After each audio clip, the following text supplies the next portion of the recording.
Joseph Stalin, leader of the Soviet Union. Joseph Stalin was born on December 18, 1878 in Gori, Georgia, in the Russian Empire to a poor family. At age 7, he caught smallpox, leaving him with a pockmarked face. Joseph's mother was a devout Russian Orthodox Christian and wanted him to become a priest.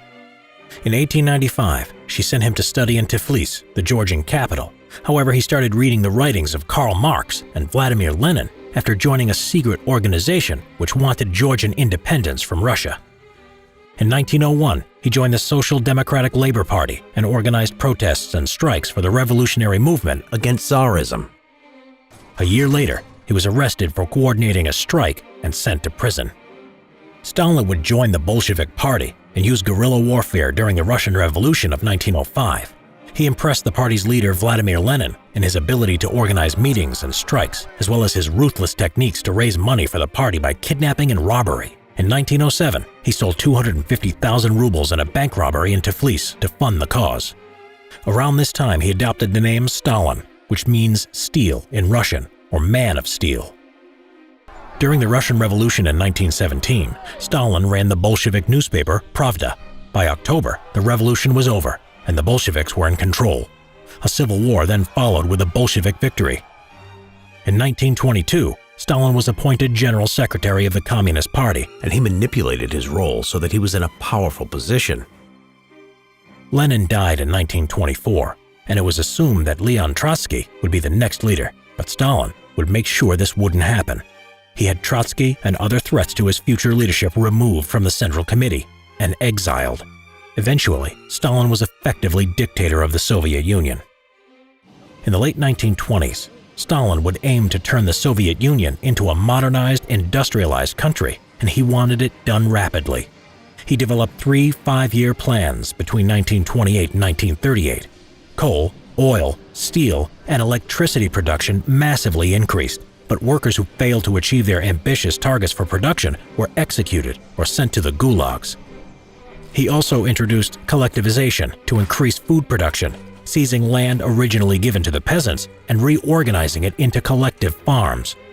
Mass famine was caused as a result and millions died, but Stalin saw this as a necessary evil to achieve the ambitions of his 5-year plans and transform the Soviet Union.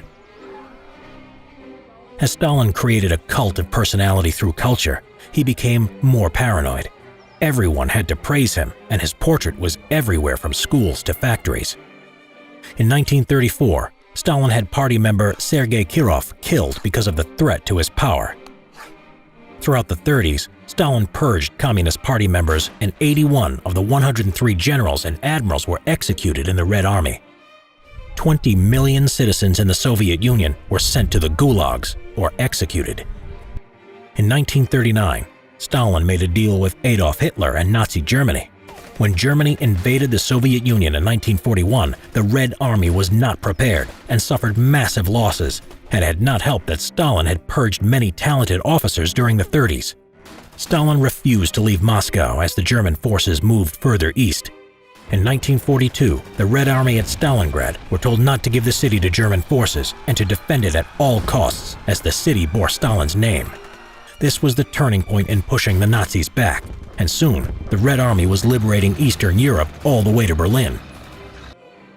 The Yalta and Potsdam conferences in 1945 between the Soviet Union, USA, and Britain was tense. With the use of the atom bomb, the Allies did not need the help of the Soviet Union in defeating Japan. Stalin felt betrayed, and with the rivalry between the ideologies of capitalism and communism reignited, he grew more suspicious and paranoid of the West. The Cold War had begun. East Berlin and Eastern Europe, which were occupied territories by the Soviet forces, were transformed into satellite states, forming a bulwark between the Soviet Union and Stalin's former allies.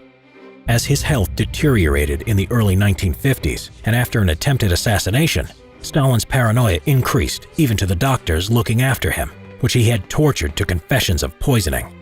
He also ordered the head of the secret police, Lavrenti Beria, to investigate a new purge of the Communist Party, panicking members of the Politburo into wondering if they would be executed. Before this could happen, Stalin died of a stroke on March 5, 1953. At his funeral, huge crowds gathered to pay their respects, and 500 people were crushed as a result of people surging forward. After a power struggle over who would be the next leader of the Soviet Union from the inner circle, Nikita Khrushchev succeeded Stalin. While he was a Stalinist, he would denounce the dictator and reform Stalin's policies of terror and fear during a de-Stalinization process. Subscribe for more history videos. Get Simple History, the Cold War, out today.